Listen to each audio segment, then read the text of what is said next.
Kata Cicero, Dum vita est, spes est.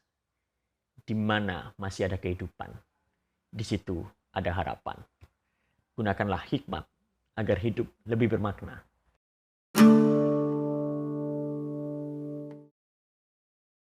Salam kebajikan. Berjumpa kembali dengan saya, Titus Yuwan, di channel YouTube saya. Pada kesempatan kali ini, saya akan coba membaca logika dari maklumat Kapolri untuk menangani penyebaran virus corona atau COVID-19. Kapolri Jenderal Idam Aziz mengeluarkan maklumat mengenai kepatuhan terhadap kebijakan pemerintah dalam penanganan penyebaran virus corona atau COVID-19. Maklumat yang dikeluarkan pada 19 Maret 2020 itu memuat pesan penting, yakni tidak mengadakan kegiatan yang mengumpulkan orang dalam jumlah yang banyak, baik itu di tempat umum maupun di lingkungan sendiri. Maklumat yang diteken oleh Kapolri Jenderal Idam Aziz itu menuai kritik, dan kritik yang paling umum adalah melanggar kebebasan. Lagi pula kegiatan sosial yang melibatkan banyak orang seperti ibadah, seminar, sarasehan, resepsi pernikahan bukanlah kegiatan yang ilegal. Dilihat dari sisi hak, ragam kritik itu dapat dimaklumi karena menyangkut hak warga negara yang juga dijamin oleh konstitusi. Tetapi kalau kita baca lebih dalam, konstitusi tidak hanya berbicara hak demi hak. Coba kita baca pasal 28C ayat 2 Undang-Undang Dasar hasil amandemen yang menyatakan demikian. Dalam menjalankan hak dan kebebasannya, setiap orang wajib tunduk kepada pembatasan yang ditetapkan dengan undang-undang dengan maksud semata-mata untuk menjamin pengakuan serta penghormatan atas hak kebebasan orang lain dan untuk memenuhi tuntutan yang adil sesuai dengan pertimbangan moral, nilai-nilai agama, keamanan, dan ketertiban umum dalam suatu masyarakat demokratis. Kita juga memiliki Undang-Undang Nomor 6 Tahun 2018 tentang kekarantinaan kesehatan. Pada pasal 49 ayat 1 menegaskan demikian.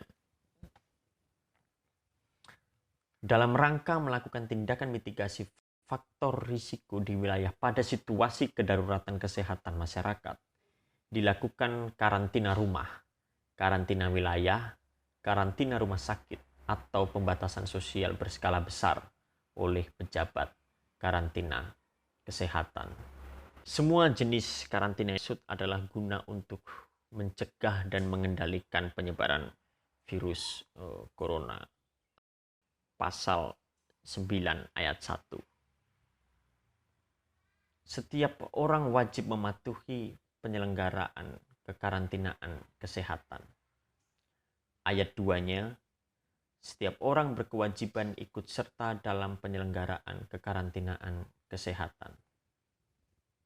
Tidak bisa disangkal bahwa virus corona adalah pandemi yang memunculkan kedaruratan kesehatan masyarakat. Jumlah pasien yang terkena virus corona di Indonesia mengalami lonjakan yang cukup signifikan dari hari ke hari.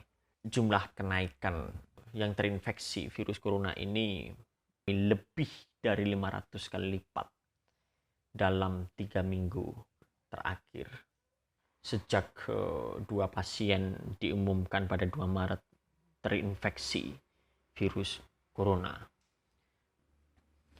Data terakhir per 29 Maret, jumlah kasus positif corona di seluruh wilayah terdampak mencapai 1.285 kasus. Korban meninggal 114 orang, sedangkan yang sembuh 64 orang. COVID-19 adalah pandemi, wabah yang berjangkit serempak di mana-mana. Dari situs WHO terbaru, tercatat sudah ada 202 negara terjangkit dengan 512.701.000 kasus positif virus corona, 23.495 orang diantaranya meninggal dunia. Media penyebaran dari COVID-19 ini yang paling dominan adalah kontak fisik antar individu. Maka logis di seluruh negara menggunakan kebijakan social distancing atau physical distancing agar mencegah dan mengendalikan penularan virus itu, terutama melalui batuk dan bersin. Untuk memastikan kebijakan itu efektif, maka di beberapa negara melakukan lockdown. Tetapi berbeda dengan Indonesia, Indonesia mengambil kebijakan dengan karantina. Kalau lockdown berkonotasi teritori, yaitu penutupan teritori atau wilayah untuk tidak ada orang yang keluar masuk secara bebas. Maka karantina yaitu pembatasan untuk waktu tertentu agar mencegah adanya perpindahan orang ataupun barang guna untuk membatasi penyebaran virus. Jadi aksentuasinya pada daya upaya mencegah penyebaran virus itu dengan membatasi pergerakan orang, membatasi orang untuk tidak berkerumun. Agar apa? Agar terciptanya keselamatan bersama. Disinilah titik bijak rasionalitas maklumat Kapolri.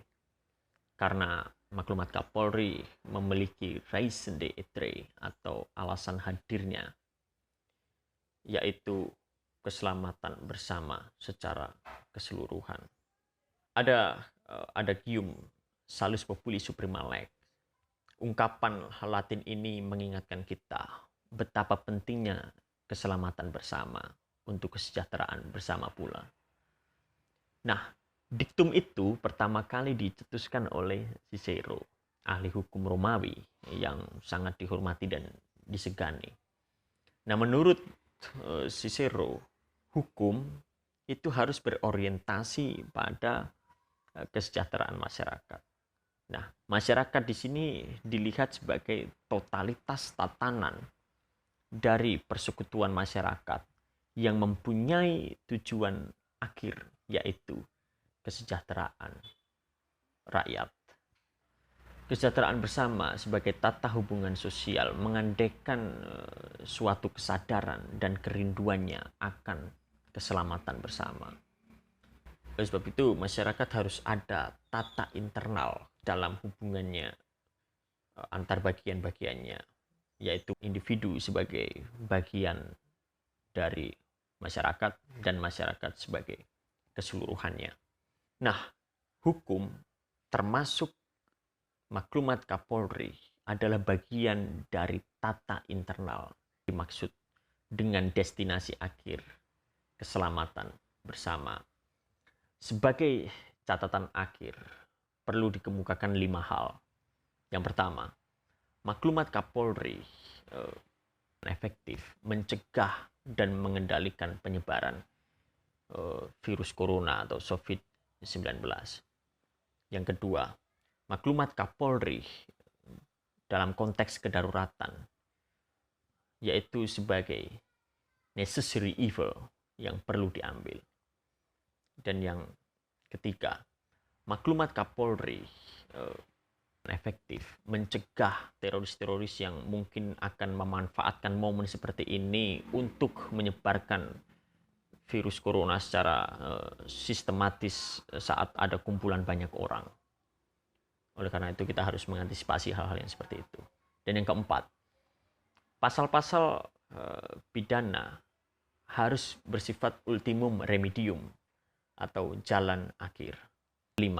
Orang-orang yang mencari kebutuhannya yang bergantung pada pendapatan harian, pemerintah harus mengakomodasi kehidupannya sedemikian rupa saat dalam karantina. Kata Cicero, Dum vita est, spes est. Di mana masih ada kehidupan, di situ ada harapan. Gunakanlah hikmat agar hidup lebih bermakna. Jangan lupa share, komen, like, dan subscribe. Terima kasih.